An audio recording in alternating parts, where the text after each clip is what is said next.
The wider usage of the term outport. See outport. An outport is the term given for a small isolated coastal community in the Canadian province of Newfoundland and Labrador. Originally the term was just used for coastal communities on the island of Newfoundland, but the term has also been adopted for those on the mainland area of Labrador as well. History. Outports are some of the oldest European settlements in Canada. Giovanni Cabot visited Newfoundland at Cape Breton Island in 1497, and news spread quickly that Cabot had caught cod by simply lowering and lifting a weighted basket. Gaspar Corte-Real of Portugal visited Newfoundland in 1500, and by 1506 the catch from the Grand Banks of Newfoundland encouraged the King of Portugal to impose a 10% import tariff to protect local fishermen. The first recorded French fishing boat on the Grand Banks was in 1504. Basque whalers arrived in 1527, and Spanish fishermen followed by 1540. Most fishing boats would sail in April or May and return in September. The seasonal fresh catch of wet fish were initially returned to Europe to be lightly salted and air-dried for preservation until later use.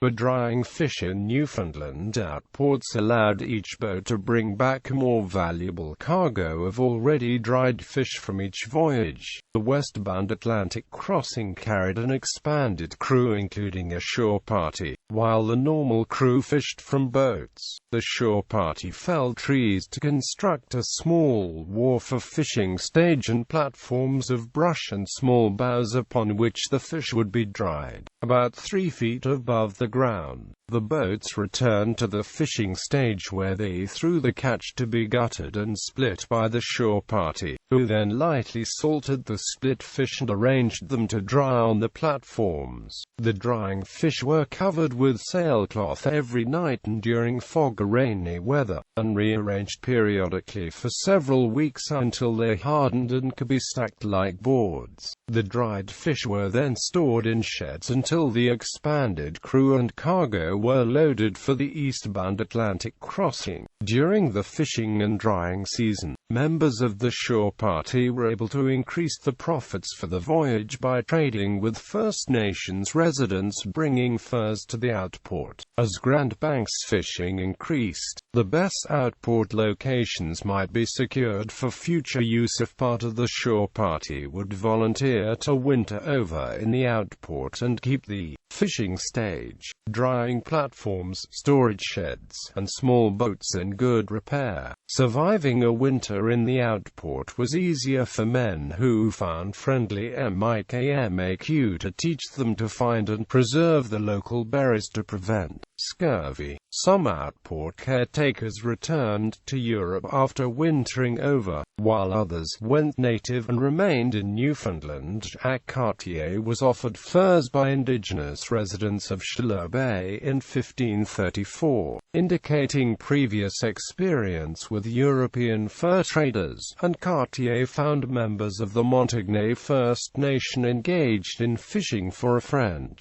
Captain Thénault. On his return voyage in 1536, Cartier left one of his larger ship's boats at Renews Harbour, Newfoundland, indicating the outport was already in use as a used boat exchange for fishing vessels needing boats for inshore fishing, but not wanting to transport them across the Atlantic. Both the First Nations and Europeans considered these outport communities temporary facilities of the fish trade. European-populated outports initially depended upon the goodwill of the local First Nation, and historians often consider the outports as First Nations settlements until well after colonization authorized by European monarchs. The pattern of small isolated settlements was reinforced by actions of the Parliament of England to make permanent settlement of Newfoundland illegal. 17th-century English fishermen and fish merchants wished established to avoid competition from a local population gaining control of the most productive fishing locations, as the New England colonies had done in the Gulf of Maine. The questionable legal status of Newfoundland's clandestine settlements discouraged the type of infrastructure investments found in the maritime provinces. The term outport has sometimes been used in a derogatory sense. On the island of Newfoundland, residents of the capital city of St. John's are frequently referred to as townies, whereas those not from St. John's are referred to as baymen or baywops, derived from outport. This cultural phenomenon mostly existed in the days before reliable surface land transportation on the island, when most travel was by boat. A coastal ferry and settlements were located on the coast. The railway construction in the 1890s resulted in the creation of inland communities that relied on land-based natural resources. The outports began to see wholesale depopulation following cutbacks to ferry services and construction of roads throughout the island during and after the Second World War. Following Confederation in 1949, the government of Premier Joey Smallwood pursued a policy of forced, encouraged resettlement of residents from outports to central inland communities where provision of schools,